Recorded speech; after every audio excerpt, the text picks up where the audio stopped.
Ituring na kagalakan ang mga pagsubok ni Thomas Goodwin. Ang sinasabi rito na ibilang ninyong buong kagalakan, na parang mga tao sa panahon ng pag-aani o mga sundalong nagtagumpay at maraming nasamsam. Habang ang mga problema at paghihirap ay sobra-sobrang bigat at halos hindi na kayang tiisin, pero ang kagalakan daw ay dapat masigit pa hanggang hindi na mailarawan sa salita. Ito ang pinakamahirap na utos na ibinigay kailanman sa mga taong may mabibigat na dinadala. Subalit hindi ito ipag-utos ng Diyos kung hindi ito posible. At posible lamang ito sa mga prinsipyong galing sa pananampalatayang Kristiyano. Ipinapakita nito na ang ating relihiyong Kristiyano na siyang tunay na karunungan.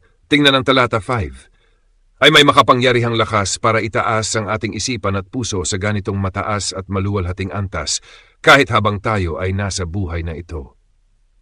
Maaring sabihin ng iba, napakahirap naman ang ipinapagawa ninyo.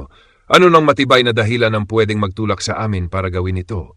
Mayroon bang mga paliwanag na magbubunsod ng tunay na kagalakan sa gitna ng pagsubok? Sapagkat hindi kailanman nagbigay ng utos ang Diyos na walang sapat na dahilan upang sundin. Dalawang dahilan ang binigay. Una ay nasa ika-3 at ika-4 na talata. Yamang nalalaman ninyo na ang pagsubok sa inyong pananampalataya ay nagbubunga ng pagtitiis. Ngunit hayaang ang pagtitiis ay magkaroon ng ganap na gawa upang kayo'y maging ganap at walang pagkukulang. Ito ay dahilan mula sa bunga sa buhay na ito. Pangalawa, sa ika-12 talata, mapalad ang taong nagtitiis ng tukso sapagkat pagkatapos ng pagsubok, siya'y tatanggap ng putong ng buhay. Ito naman ay bunga sa buhay na darating. Dahil sa pag-asang iyon, pwede nating ituring na kagalakan ang mga pagsubok ngayon sapagkat ang dulo nito ay korona ng kaluwalhatian. Tulad ng sinasabi sa 2 Corinto 4:70, ang magaan at panandaliang kapighatian ay naghahatid sa atin ng walang hanggang kaluwalhatiang di masukat. Simulan natin sa unang dahilan. Ano ang basehan dito sa buhay upang magalak tayo sa gitna ng pagsubok? Sa ika-3 at ika-4 na talata, yamang nalalaman ninyo. Ibig sabihin, isinasa puso at binubulay ninyo ang isang mahalagang katotohanan sa pananampalatayang Kristiyano. Ang pagsubok sa inyong pananampalataya ay nagbubunga ng pagtitiis. Yan ang una. Isinasaalang-alang ni Apostol Santiago ang prinsipyo na ito, na ang pagsubok sa ating mga biyaya, lalo na ang pananampalataya at pagtitiis, ay isang malaking pagpapala para sa isang Kristiyano sa buhay na ito. Ito ang ugat ng kanyang sinasabi. Bakit pa niya ito ginamit bilang dahilan kung hindi ito mahalaga? Dahil kung ang iyong pananampalataya at pagtitiis ay susubukin, ito ay isang dahilan upang ibilang mo na kagalakan. Mga kapatid, kung makikita lang natin ito, maintindihan nating tulad ng kung ang pagkakaroon ng biyayang nagliligtas ay pinakadakilang awa ng Diyos, ang pagsubok sa biyayang iyon ay isa ring napakadakilang espiritual na pribilehiyo. Kaya kapag dumating ang mga pagsubok, isipin natin, ngayon masusubok ang aking pananampalataya at pagtitiis. Ito ang pagkataong hinihintay upang maitaas ang biyayang ito sa akin. Yan ang dahilan kung bakit dapat natin itong ipagdiwang. At ito lang ang binanggit ni Santiago sa bahagi ng sulat na ito, dahil ito na ang pinakadakilang pakinabang ng isang Kristiyano sa buhay na ito. Sa ngayon lang kasi sinusubok ang biyaya.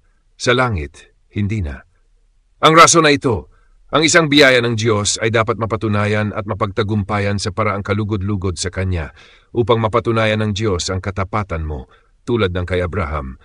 Ngayon ay nalalaman ko na ikaw ay may takot sa Diyos. Iyan ang pinakamataas na parangal na maaring tanggapin ng isang banal mula sa Diyos, ang masabing Kanyang kinalulugdan.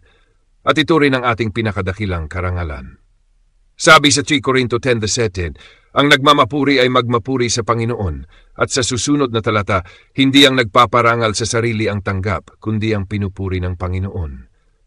Kaya si Apostol Pablo ay nagpuri at nagalak sa bagay na ito, ang aprobasyon ng Diyos.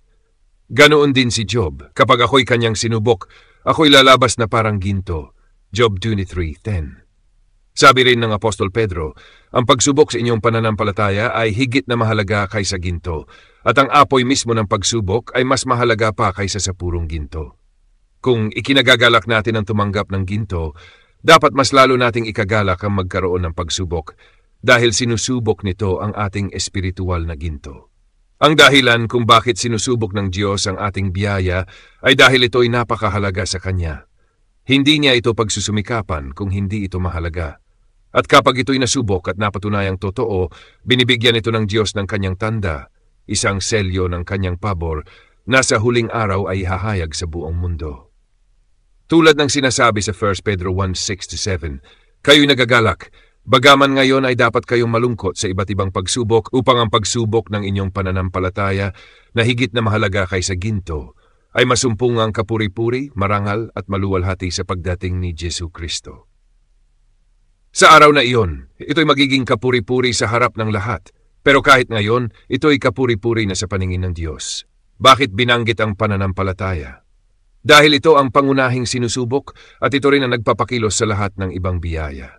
Hindi ko na kailangang ipaliwanag pa. Ang pananampalataya ang tatanggap ng parangal sa huling araw dahil ito'y napatunayan. Ang pananampalataya ang tumatanggap ng bigat ng pagsubok-subok. Sa pamamagitan nito tayo nagtatagumpay. Ayon sa 1 John 5:4-5, ito ang pagtatagumpay na laban sa sanlibutan, ang ating pananampalataya. Sino ang nagtagumpay kundi ang sumasampalataya? Ang pangalawa at mas detalyadong prinsipyo na may kinalaman sa buhay na ito ay ito. Kapag ang pananampalataya ay sinusubok, ito'y nagbubunga ng pagtitiis. At kapag ang pagtitiis ay nabuo ng ganap, tayo'y magiging ganap na Kristiyano. Hayaan ang pagtitiis na ganap na magawa ang tungkulin nito upang kayo'y maging ganap at walang pagkukulang. Hindi na pinalawak pa ni Santiago ang paliwanag sa pananampalataya, tinawag lang niya itong ina ng mga biyaya lalo na ng pagtitiis. Pero nang mabanggit niya ang pagtitiis, agad siyang nagbigay ng mataas na papuri. Hayaan ang pagtitiis. Dahil ang resulta nito ay kaganapan. Walang silbi ang pagtitiis kung walang pagsubok. At ang epekto ng pagtitiis ay nakadepende sa bigat ng pagsubok. Kaya't ang pangalawang argumento ay nakasalalay sa prinsipyong ito, na ang ganap na paggawa ng pagtitiis sa ating kaluluwa ay isa sa pinakamaas na antas ng pagiging Kristiyano.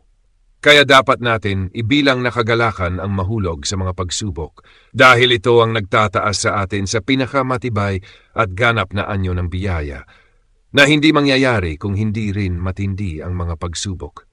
Hayaan natin ang pagtitiis na gawin ang buong gawain nito at tayo'y magiging ganap ayon sa sukat na kaya nating marating sa buhay na ito.